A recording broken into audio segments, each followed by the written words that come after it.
Hello, everyone, and welcome to Water Management, 3 Tools You Might Be Missing. Today's presentation will be about 40 minutes, followed by about 10 minutes of Q&A with our presenter, Dr. Colin Campbell here, whom I will introduce in just a moment. But before we start, we've got a couple of housekeeping items. First, we want this webinar to be interactive, so we encourage you to submit any and all questions in the questions pane, and we'll be keeping track of these for the Q&A session toward the end. Second, if you want us to go back or repeat something you missed, don't worry. We'll be sending around a recording of the webinar via email within the next 3 to 5 business days. All right, with all of that out of the way, let's get started. Today, we'll hear from Dr. Colin Campbell, who will discuss the latest research in water management. Colin Campbell has been a research scientist at Meter for 20 years, following his PhD at Texas A&M University in soil physics. He is currently serving as Vice President of Meter Environment, and he is also adjunct faculty with the Department of Crop and Soil Sciences at Washington State University, where he co-teaches environmental biophysics, a class he took over from his father, Galen, over 20 years ago.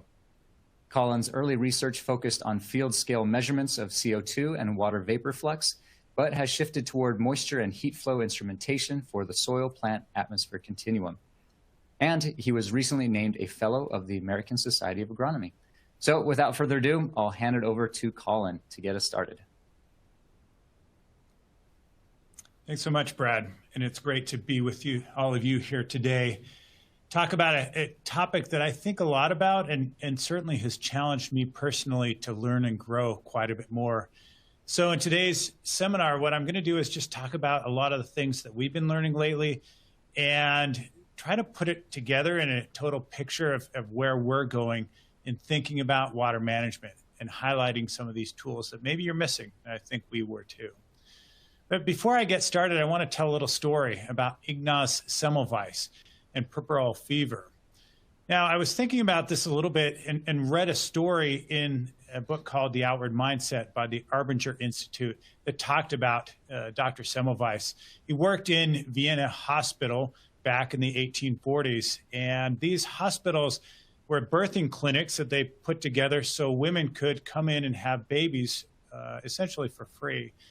And the clinic that the doctors ran in this Vienna hospital was called the First Clinic. And you can see in a graph that with the pink line there, that First Clinic and its death rate, percent death rate of the patients coming in. So these are perfectly healthy women going in, and their intention is to have a baby. And there is a 1 in 10 chance, 10% chance that if you go in there healthy to have a baby, you won't come out again. And the second clinic, so the first clinic was actually used to train doctors. If you went in there, you agreed to allow doctors to train, and they go out into the world, presumably. Semmelweis kind of ran this thing in the hospital. And also midwives were trained in this hospital as well. They were trained in the second clinic. And you can see in that graph, in the blue line, the death rate of the second clinic was about 4% or so.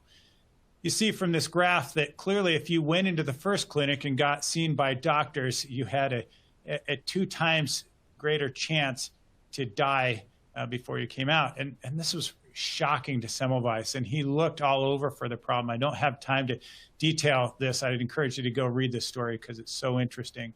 But what he ended up finding after a lot of work, that it was actually the doctors that were causing the problem. It was him. He was the problem. And he discovered that those doctors that went around down and worked with the cadavers in the cadaver lab were coming up and helping these women have babies. And it turned out that they didn't know anything about washing hands. And he produced this chloride wash that you kind of wash your hands with. They didn't know exactly what it was. They didn't have germ theory at that time. That came along later.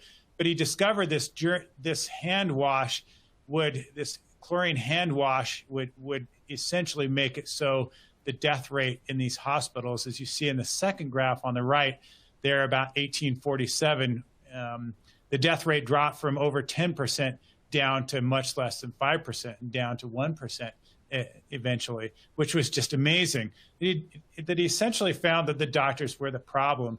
And so I wanted to relate that to our irrigation managers and those of us who try to control irrigation.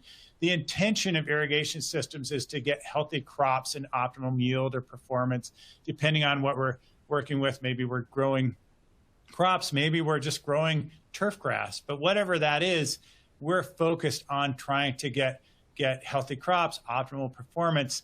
But what we often get out of that situation is higher water use, lower nutrient availability, higher weed pressure, more labor, all the things that ostensibly this irrigation system is supposed to stop.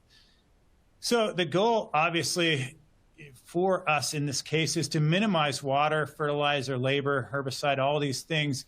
And it ends up that us as irrigation managers typically get the very thing we're trying to avoid. We get all these problems. And so I wanted to consider this in the context of some of the things that we've been working on. So today's seminar is just going to be a lot of pictures, a lot of data, me talking about some of the projects we're working on. And some of these I won't be able to describe in detail. In fact, if you go back to some of our older virtual seminars, you can see some of these data that I'll present here. And you may need to go back to get a little context. I'll do my best. But if you need a little context, that's where you might go. So let's talk about some systems that are not in balance. This is a sports turf field. It's got 12 inches of ASTM spec soil in it. What it really is a sand, and its goal is to make sure that the players can play on this even if they get a heavy rainstorm. I think about this a lot right now. My son plays soccer with the local high school, and right now his soccer field essentially has puddles of water all over on it. And honestly, that's not that great. So thinking about a field where we could actually drain that water out and get playing same day is pretty desirable. Now, the goal of the management of this turf grass is, one, to keep the grass beautiful for game day. If that goes on national TV, you want your grass looking beautiful. That's not surprising. There are some other goals, though. Things like the playing surface being optimal for the big football players, these beautiful strong individuals to be able to not break through and tear up the turf and actually have a good surface to run on. We want to optimize inputs. We don't want to put a lot of water on here. We don't want to put a lot of fertilizer. It costs money and it wastes critical natural resources. And finally, reduce invasive weed pressure. We talk all the time in turf grass about annual bluegrass or POA. And I just have been learning a lot about that lately. That word just strikes fear into people, this idea of POA. Now, here's some data from that field. This is water content. This is the amount of water on the y-axis, and on the x-axis, just time. We're going from the 1st of July to about the 18th of July. And I just took a snapshot of last year. And what we see is descending water contents in here, but we also see that all the water contents, according to our optimal range there on the bottom, all the water contents are quite a bit above our optimal level for sand. This is another look at that same field. Now we're looking down in the south part of that field, and we're still really up high in terms of our water content above that optimal range. Although the 6-inch range, by the way, where there are no roots, that's actually coming almost into the range. But the 2-inch range, where we have the bulk of our roots, is way, way high. Now, as you look at this, and I'm not getting into this particular slide too much, but the north and the south electrical conductivity are also really low. Electrical conductivity is an indicator of nutrient status in the soil. And while in another field nearby we have nutrients in a pretty good range, the pore water electrical conductivity on our turf grass field is really low. In fact, one of the situations, it's close to tap water. So essentially, there's no fertility in that water that the root zone is experiencing. So here are the problems. We got low nutrient availability. It's limiting that canopy greenness. We have excess water that actually favors this annual bluegrass, the POA, that everybody hates because it forms really weak soil structure. So when you've got players running on that surface, they're going to break through, they're going to tear it up. They may be injured, and it certainly takes a lot of effort to try to make that beautiful after a game. And it also develops this shallow root system because the roots don't have to go deep to find the water. And so we kind of developing a system we don't want, which is which is roots that really can't grab the water when they need to. So here's another situation that we were working in last summer. It's an outdoor cannabis setup where we're irrigating under these great conditions. I don't have time to really run down each in detail, but basically we got wide row spacing, we've got this beautiful drip tape irrigation system controlled by open sprinkler. It's a silt loam soil, and we buried sensors at several locations in the soil. Now, we did have a hot, dry spring and summer at this location, and they had limited water starting the year, but even though they had a little bit limited water, we irrigated that such as there was plenty of water when we transplanted the cannabis into that location. Now, here's what happened. If we look at water content now on the y-axis and time on the x-axis, now we're actually going from the 1st of July all the way into October. And it doesn't look like that much happened here. We have the starting water contents around 35%, kind of descended over that first month down to around 20 to 30%. But here's what we found in the field. When we went out and looked at this, the cannabis crop was not impressive. In fact, it worked out very poorly on the year. I did some calculations on the irrigation and started to compare it with evapotranspiration. The irrigation system applied about 0.4 millimeters per hour, and they put on 2 to 3 cycles of water per day. And they even looked under this black plastic mulch that they had out there and said, oh, the soil's completely wet. It's all muddy, in fact. When we started looking at how much water that surface needed, we realized how bad this was. That, in fact, we were putting less than 2 millimeters of water on per day, and that cannabis crop needed 4, 6, and even more millimeters of water per day. And so we just diverged because of the very, very warm, dry system. Weather, they'd never experienced that before. So that got me thinking about tools that you might be missing, that we were missing, to try to make sure our irrigation goes well, that we aren't the problem, right? That we talk about Semmelweis's problem. So here's a vision that we have as we're talking about irrigation as Meter Group. We're thinking about a vision for this that's really simple. Now, we can complicate this a lot, and we might add to this things like modeling and other things. But as I think about this, here are some of my thoughts. We need to know when to turn the water on and when to turn the water off. That was actually put in a paper by some relatives of mine years ago in a published paper. My great uncle, Mel Campbell, kind of stated that. That's all you need to know. But the answer to that question is actually the hard part. So to answer this irrigation question, you must know 3 things: how much water the crop used, the current availability of water in the soil, and the total water available to you. How soon are you going to run out? And I'm going to talk you through like the idea behind these and some actual situations where we're working on this at various experiments right now. So what are the tools we're going to use? How much water are my plants using daily? Well, the tool we'd use there is evapotranspiration, the amount of water lost due to evaporation from the soil and transpiration from the plant canopy. Now, other things, is the soil water optimally available for plant growth? That would be water potential. Now, if you've watched any of our other seminars, you're probably thinking, oh my gosh, we're back to water potential. Yeah, we are, because it's an important tool. But here we're actually putting this in context of other tools we might use in some of the stories we've seen as we've worked on this. So we're going to talk about this again, but water potential, like temperature, shows a comfort range for plants. And we're going to get into that in that section. And finally, the last question: how much water is freely available to the plants? We learn about this through what's called a moisture release curve. This is a relationship between water potential and water content that defines the available water envelope that we're working in. Now, that may not have occurred to you. It may have occurred to you, but I want to show you a little case where we're actually using that with some of these other tools we have and combining them together. So tool number 1 we're going to talk about is evapotranspiration. Now, we gave a seminar earlier with Campbell Scientific going through evapotranspiration, how it's measured, what are some of the errors. And I don't want to get into that. And some of you are looking at this slide going, oh my gosh, is he really going to jump into these equations? I'm not. All I'm going to say is that there is a relationship that exchanges heat and energy, mass and energy in systems where we have solar radiation coming in, we have heat coming out in the form of temperature, in the form of water vapor loss, and we have other exchanges in the system.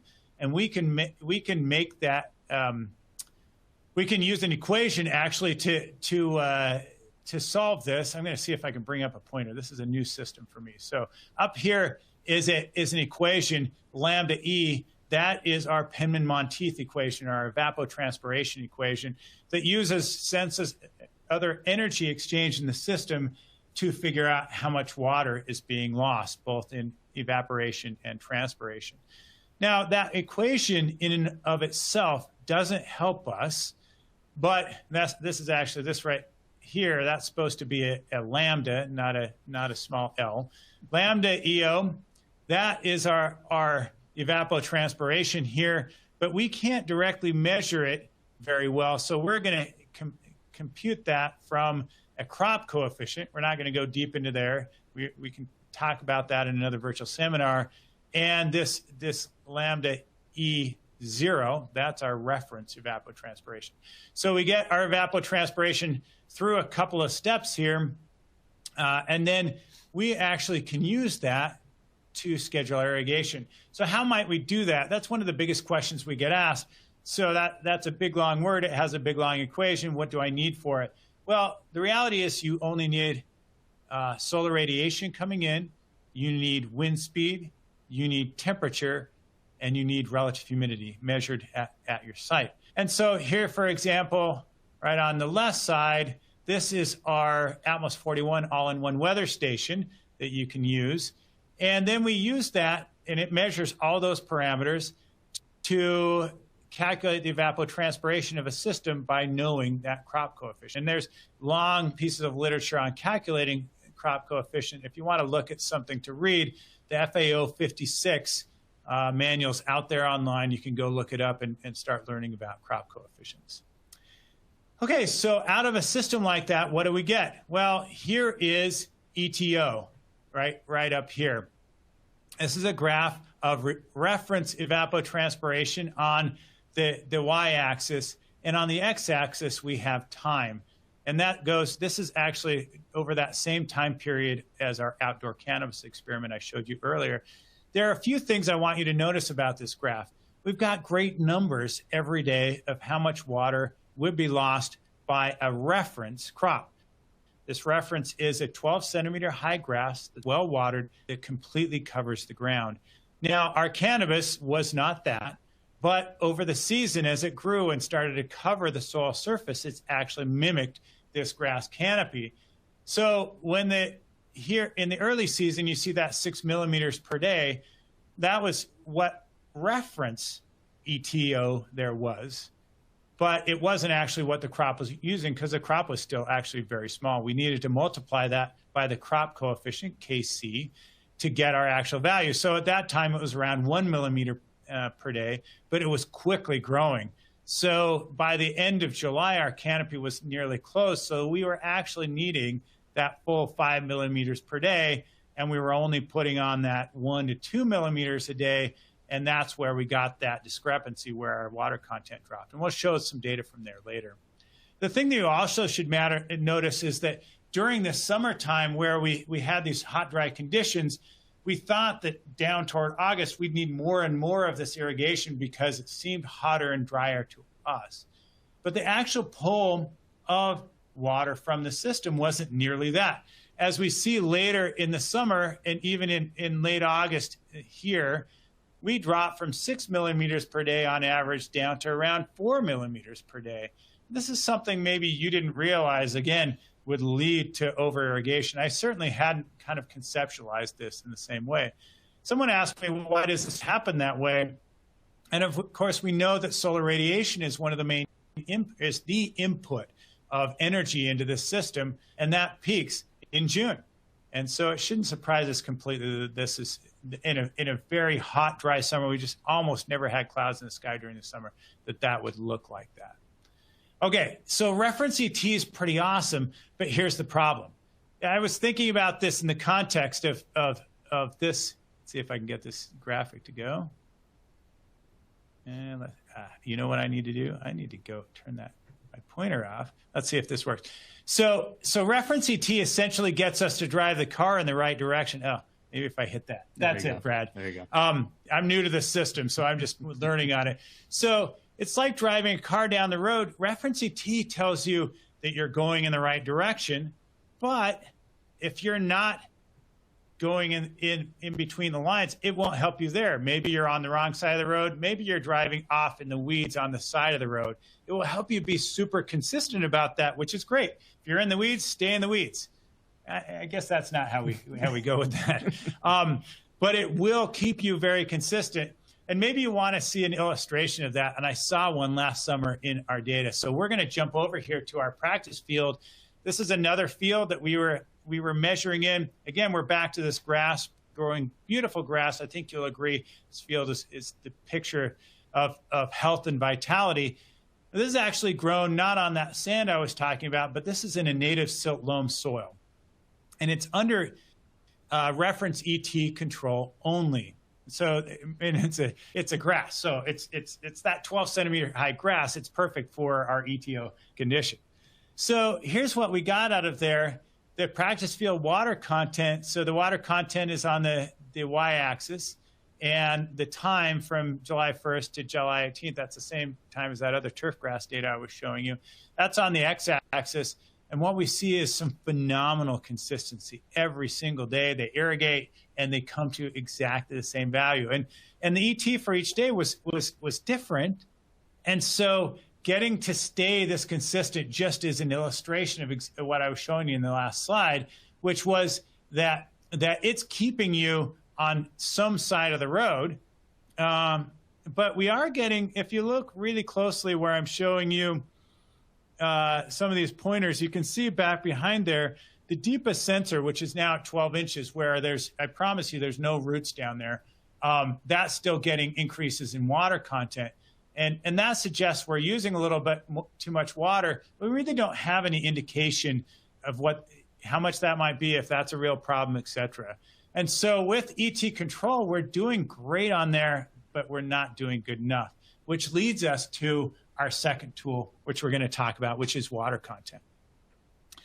So soil water potential, that answers the question of, is water available? And if you've seen another virtual seminar of mine or others here at Meter Group, you'll already know the answer to these things. But if you're new to this, let me tell you a little bit about water potential. Measuring water potential in soil is essential to good management. Ideally, we're going to keep, as I mentioned right at the start, keep water in the soil at an optimum level for green, healthy plants. Now, to measure water in the soil, there are two ways to do that. Water content, the amount of water in soil, usually we talk about it as a percent, like 23% water content. Or water potential, that's an energy level. It's how easy it is for a plant to pull that water from the soil. Now we're going to dig a little deeper here. What defines when crops have optimal water? Well, I want to connect a couple dots in your mind together that I think about. Let's create an analogy to temperature. If I had a friend visiting yesterday and I asked him, hey, Derek, tell me, when you're in a room, how do you know if you're comfortable? He said, well, if I know the temperature, then I know that it's going to be comfortable, right? I feel that. If I'm sweating, it's too hot. If I'm kind of shaking, it's too cold. And I said, if I could tell you the temperature of a room, would you know if you're going to be comfortable? He said, of course I would. And I said, how about if I told you the heat content of the room? Would you know if you'd be all right? And he was like, no. What is that anyway? And I said, right, you've never heard of that. Well, the same thing goes for soil water. Water potential defines the plant comfort range, not water content. You can tell me a water content value, how much water there is, but we don't know just by 23% water content if a plant can get the water. Now, water potential is the water thermometer of that plant root zone. We can know if a plant can access water in any soil. So you might be wondering, well, where did this come from exactly? And it's a really old concept. So this is a table out of a book called Physical Ediphology, published in 1972. Some of you listening were not even born then. So this is a concept that's been around for a long, long time. Now, if we were growing potatoes, and that's a project I have worked on for several years now, we want an optimal water potential to be around -30 to -50 kPa. Now, you may wonder, what the heck is a kPa? And I would tell you back, does it really matter? Do you know what a Fahrenheit is? Probably not. It's actually based on the third law of thermodynamics, but you don't need to know that. You just know the comfort range that you need. Now, plants have a comfort range too, and it's a little bit different for each plant. But we can know, like a thermometer for temperature, we can make kind of a quasi-thermometer for water potential that shows between about -20 and -100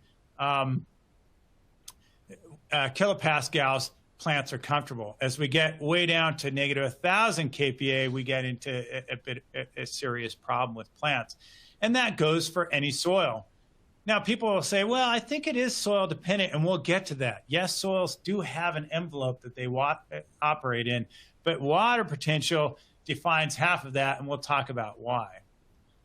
Now, combining ETO and water potential actually may be the killer app that we're looking for. So we get the evapotranspiration from our all-in-one weather station, and here's a Terros 21 water potential sensor.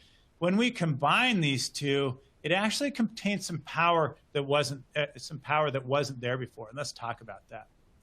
So I kind of put together an analogy, right? I showed you before this car kind of driving on the wrong side of the road or off the road. When we have water potential and reference evapotranspiration, we actually know how much we've got to replace that the plants use, and we know where we are in the road, so we're not consistently driving on the other side of the road or consistently driving through the weeds. We're actually on the right side of the road. Sorry for you, those of you who drive on the other side of the road, right? I put that together. I'll make another seminar to go to England and Japan and others. So let's go back to this practice field concept. So we have the ETO doing the control, the reference ET. Again, we're in the native silt loam soil. The water potential goal is from -20 to -100 kPa. So let's just look if we add water potential to this. So here's our water content going along very consistently, but where our water potential. So water potential here, matrix potential there. On the bottom, we have time. And our water potential is showing, you might say, well, where's the lines on those graphs? Where they're right up here. You can't see them because on this grass, it's so wet that it's well above the needs for the water.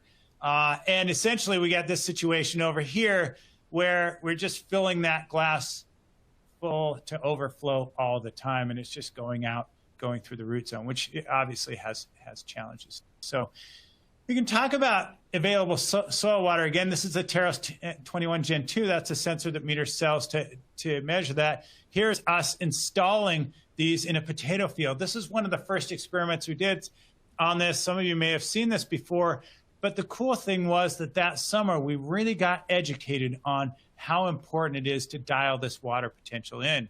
So we installed those sensors in that picture down in Grace, Idaho. Now here's the water content. Here's time that goes through the whole summer. The bottom graph, that shows water content. This bottom graph is water potential. Again, over the same time period. The water content in this graph really isn't showing very much change over the season. In fact, I wouldn't really have an idea what you should do for the watering potatoes. Here in the water potential graph, we sometimes call that matrix potential. 3 sites are staying in the optimal range above -100 kPa. We kind of opened that up just a little bit for this field. It was in a silt loam type soil. But 3 of those sites, these are all in the same field, they wandered into the stressed and the wilting range. And I actually talked to the farmer during the year, and I'm like, hey, Ryan, I think it would be really good if you put a little more water on these locations.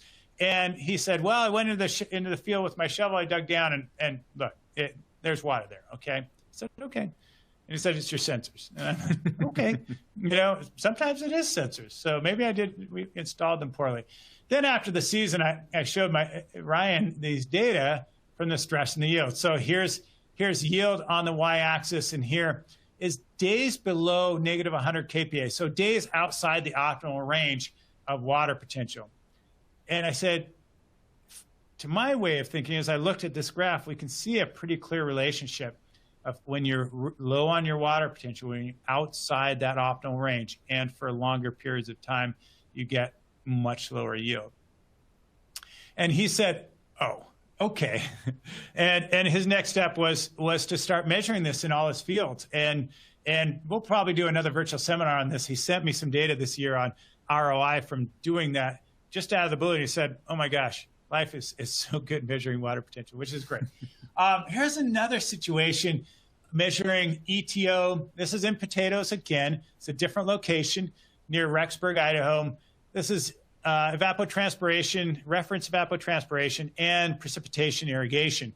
So what I want you to notice here is how close, starting kind of just a little after the 1st of July and going to the end of August, we didn't get our system in very early into this situation. So we don't know a lot about what happened earlier. We do know it was a hot and dry summer. We know that the temperature in the soil kind of went up and caused challenges for the potato set. But what we see here, because they were trying to put on a lot of irrigation water to make sure that the potatoes didn't run out of water, we're matching precipitation and ETO right on the dot, 200 millimeters each. And that was interesting. It may be good, it may be bad. I just don't know, because we need more data. And so we did get more data. This is soil water potential at 15 and 30 centimeters. So this is matrix potential or water potential here. This is same time period, mid-July all the way to late August. And what we see is water running just a little bit on the top side of optimal at 15 centimeters right there. At 30 centimeters, we're actually doing pretty good. We're on the upper bit of that range, but still in the range. Interestingly, talking to the growers out there, they actually saw too much water in the canopy during this time, and it set on some challenges in growth that was actually in the canopy that caused them to lose a little bit of yield. So according to our data here, maybe we could have backed off just a little bit and done some percentage, a little bit smaller percentage of ET. But you can see how those things could come together. We're measuring ET and we're measuring water potentials. We can do little small tweaks in our irrigation to try to bring these lines just a little bit more into the optimal zone. Okay, tool number 3, moisture release curves. How much water is freely available to the plants that we're working with? Now, I've shown you a lot of water potential, and you might be thinking, well, why would we ever use water content to do this? And by the way, you've been selling water content sensors for the last 20 years. Are you nuts? So I'm going to say, hey, there is a big reason why you might want to do water content as well. So when we look at soils, they're not all created equally. And I put together this graph. I don't know. When I was working on this presentation, maybe I got lost on driving and roads. I don't know, because of the current car shortage or something, right? So in a silt loam soil, I liken this to a rather wide road where you can just drive down that road. It doesn't really matter. I wouldn't suggest this, by the way, but you've got pretty wide boundaries staying in your lane. There's a lot of movement. Silt loam holds a lot of water, so if you make mistakes, it's really forgiving. Sand is a little bit different. Sand has a pretty tight range, and we'll show an example of this, but when you're driving down the road, this sand road, shall we say, you got to be pretty careful to keep between the lines. There's just not a lot of movement there. So I talked about this moisture release curve, but I want to now say, what is that exactly? Well, the moisture release curve compares the amount of water with what's available for plants to use. And I've illustrated this on the right-hand side. This is water content. This is water potential or matrix potential. I actually tried to cover up, as you can see just a little bit beneath there, joules per kilogram. That's an old one we used to use. I got this out of a book that's now 25 years old. We now use kPa. They're exactly the same number, but since I've used it throughout, I tried to cover it up so you can see my little mistake there.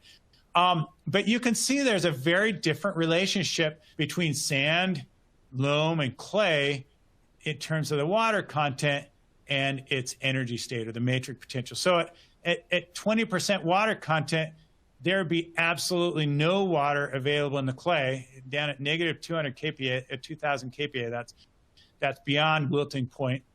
So if you're at 20%, your plants would all be dead. If you're in a loam soil, you're probably right in the optimal range, right there. So sorry, I forget this pointer isn't there. This is 20% clay, and it's dry. Over here, silt loam, you're at 20%, about negative 50 kPa, something like that, just eyeballing it. If you're in a sand at 20% water content, you're just washing water out of the sand. So this is the great thing about a moisture release curve, is suddenly we understand that as soil dries, water becomes harder to grab out of there.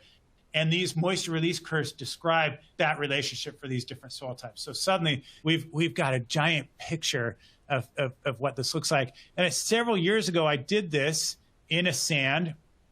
I mean, it was a loamy sand, shall we say. It was a challenging soil to irrigate. The irrigation system, while we got into doing this, the irrigation system actually quit. And my friends called me up and they're like, hey, after 4 days, we all went home for Memorial Day weekend, and suddenly we came back and all our grass is dead, and we didn't know it. And so the problem was right here. We installed this irrigation system, and what we had was a relatively small envelope for water. So this is the upper side, this is the lower side. Did another virtual seminar on this in the past that you may want to refer back to if you're interested more in how we came about these upper and lower ranges. That's essentially where the water was washing through the profile, and then where the plants, this bottom side, where it stopped taking up water. So way over here, that I should be pointing this is where it stopped taking up water. This over here was where it was kind of the maximum, where we were washing water down through. And essentially we have a full bucket down to an empty bucket, okay? So why am I talking about this? Well, this is the cool thing about that we think about. This little gray area creates this envelope. This is our working envelope. We have to be in this envelope to optimally grow our plants, so we're not wasting water, where they're getting optimum water. And this working envelope, if we know about it, it helps us know what we need to do in terms of water application. So if we, in our root zone, let's say it was 15 centimeters deep for that grass right here. And if we do a little calculation, we find that we need to provide a maximum of 12 millimeters of irrigation water to fill up that profile. Now, you remember back earlier when I was talking about ET in the outdoor cannabis, it needed 6 millimeters a day. So not surprisingly, if we're talking about this grass, they went home for a 3-day weekend, they irrigated before, they came back, guess what happened? Well, they only have an envelope of 12 millimeters a day. It's hot, it's dry, and suddenly there's no water on day 3 if they're using 6 millimeters a day. So how did I do this? And I don't want to get too lost in there. How to apply a moisture release curve. So determine the upper and lower limits of water potential.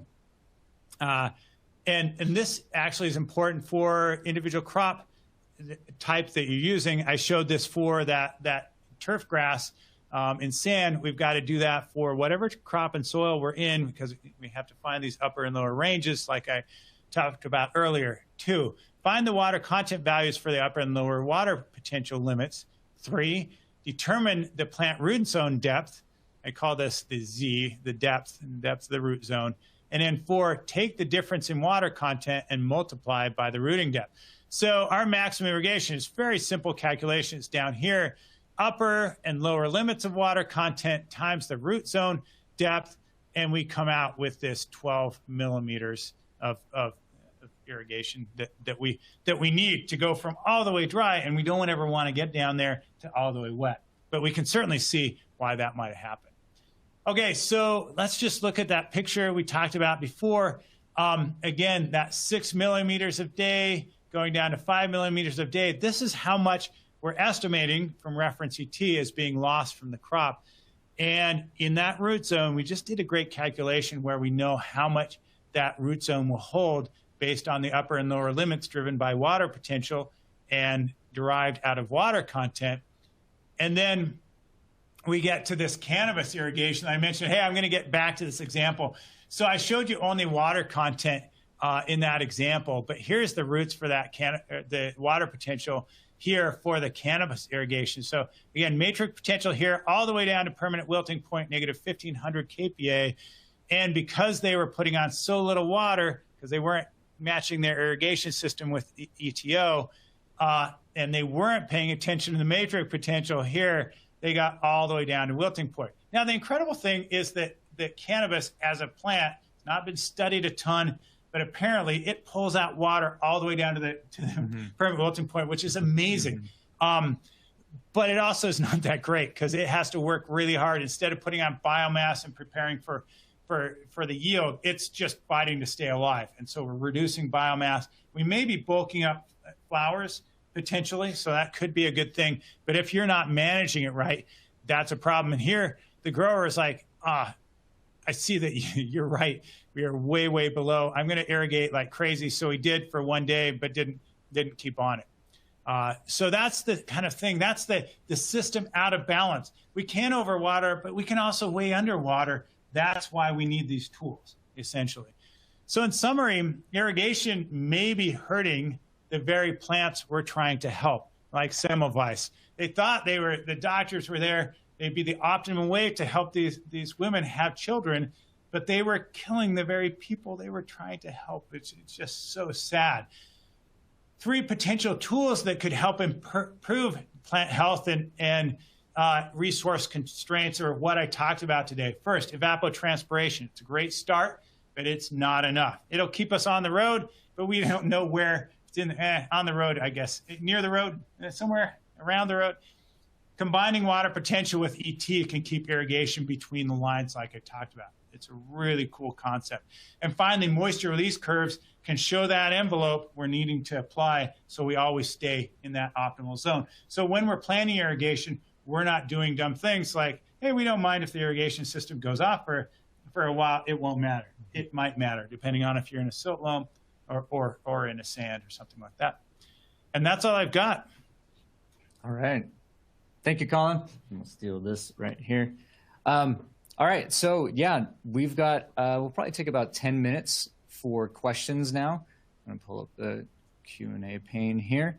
And thank you to those who have already submitted questions. We've got a few that have come in already. There's plenty of time to submit more questions. We'll try to take as many as we can in the next 10 minutes or so. If we do not get to your questions, we do have them recorded, and Colin or somebody else from our meter environment team will be able to get back to you directly to answer your questions. We'll try to get to as many as we can before we finish, but there's always questions that we do not get to. Let's see. So Colin, let's start with this first one here. So Colin, can you speak to the possible future arid zones? So they mentioned here like Portugal and Spain, and the lack of available water for irrigation, for vegetable crops in big areas, such as tomato for processing and other vegetables. Yeah, I think you're asking the right question here.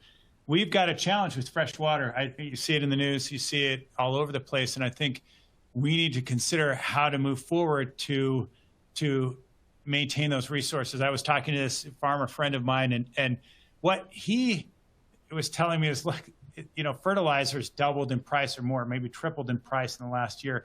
We have challenge with our inputs, water, fertilizer, the pesticides, all those things.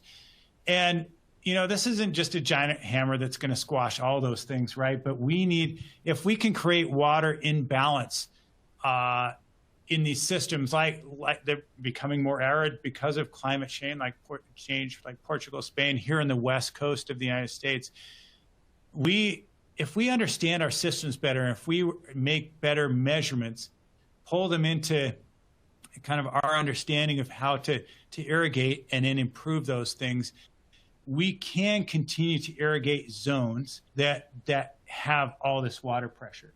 And where they're saying, hey, we got to stop irrigating. We need to feed the people of the world. I mean, we need the vegetables. I want my tomatoes. I think Brad does too. We got to have those things. And so we need to figure out ways of doing this. I don't think we can go along with the mentality that says, hey, if plants are looking a little stressed, let's just pour on more water. We need to take the tools to tell us more about the plants and how they're performing, and then use them effectively to improve how we water. We don't always need to just overwater. Mm-hmm. Mm-hmm. This next question, is it possible to develop moisture release curves in the field?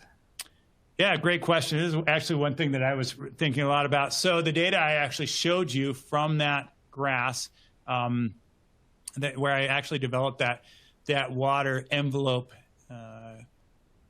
the water envelope information from, was actually something we did in the field. So we co-located some Terros 12 water content sensors and some Terros 21 water potential sensors, put them together and said, hey, can we develop this envelope in the field? And you know, we came up with the data I showed you there. We didn't go into it, but of course, Meter Group also has some pretty cool instrumentation for developing the water potential, water content, moisture release curve in the lab. And so I wanted to see, hey, how do these compare?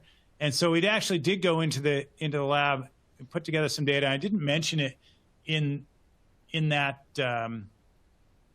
in the example itself, but there were some lab data together, and they actually matched pretty well. And so I started to talk to a lot of different people, and interestingly enough, a lot of people have had this idea, hey, let's see what we can do out in the field and in the lab. And by and large, things are matching up. Now, might they not match up? Yes. Why? Because we've got roots in the soil. If you bring it in the lab, those might dry out.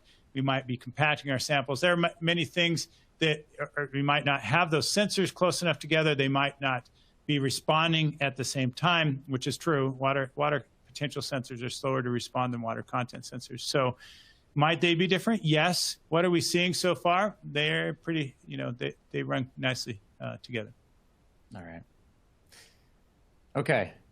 This next question I want to hit, it's pretty substantial. So I'm going to try to summarize as best I can. But basically, they're talking about their work in the Mekong Delta in Vietnam, and just trying to figure out the best ways to irrigate there. And they said that their current process is they first estimate the water balance equation for their soil and crop and climate condition.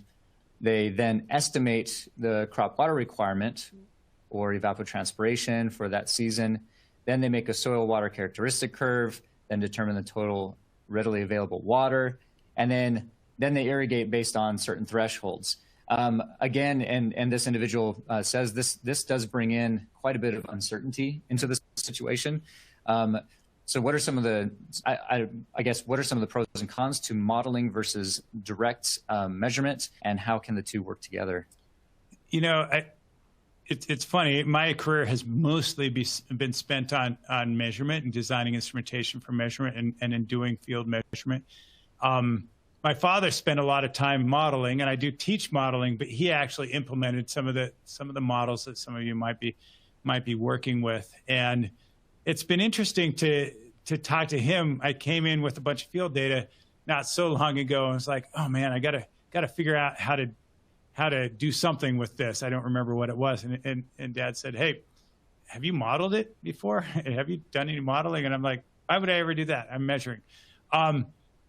There is an obvious need to model and to match modeling with measurements. And so the approach that I've talked about today is consistent with pairing things like evapotranspiration and soil water measurements in the field with modeling and what we can predict from other measurements. Because one thing that's challenging is we're measuring at one location in the field, or maybe in multiple locations, but we're not measuring every spot in the field. And we really can't do it enough to, well, on one side, to drive something like a variable rate irrigation system that could put down exactly the right amount of water at any location in that field. And on the other side, where you only have one switch, I turn the center pivot, for example, on, it just runs at a certain speed around the field, and that's all I've got, how fast the center pivot is turning. So what I would say is the use of a sensor like a water potential sensor in the field, even at one location at a couple depths, can greatly enhance this modeling effort you're talking about to go through the estimating the water balance, coming in with your climatic conditions, all that kind of stuff, creating a moisture release curve. All of these things tend to be out of the field efforts. We can create kind of a model of the system with the moisture release curve. But I believe that going into the field and directly measuring water potential is something we've really missed up to this point, and something we need to think about for the future, because it's great to model. It's great to do it through a moisture release curve and say, hey, I've got water content. I'll just predict water potential. But it was a great article just recently published in Nature Geosciences talking about measuring water potential in the field is one of the great gaps that we're experiencing right now. And we need to really consider that deeply. In the past, we might have gotten away with a statement that said, hey, there's really no great way to measure water potential in the field. This was one of our great life's work here at Meter Group, is to change that particular thing. Mm-hmm. Mm-hmm. Sorry, I'll spend an hour on this. You don't need to apologize. We got other questions, so I can move on. All right, let's see here. Here's one. When do you measure water potential? At maximum heat time? Do you make an average between hourly measures, average between pre-dawn and midday? Any thoughts on that? Yeah, so that's a great question. It kind of relates to a couple of different things, and I want to do a virtual seminar on this other topic.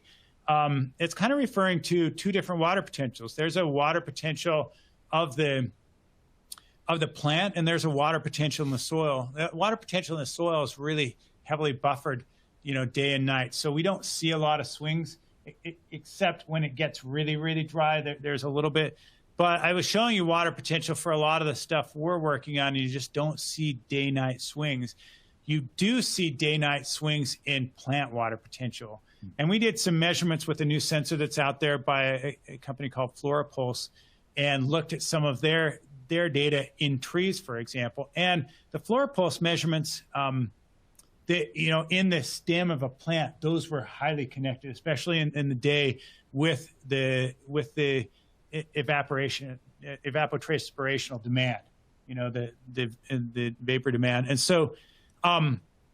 so there you're gonna, if you really want to understand what the water potential is in the soil, what's available to the plant, it's best to make pre-dawn measurements. And now there's a sensor out there that you can monitor that kind of day and night. You can see some of those things. It does come with challenges. What I really wanted to see was a connection between the water potential in the stem and the water potential in the soil. That didn't come out of this experiment. And hopefully that's this summer's experimentation. But that's what I learned about that. All right. Okay, I think we've got time for one or two more here. This next one is asking, do we need ETO if we have water content loss already? So I was waiting for that. Yeah.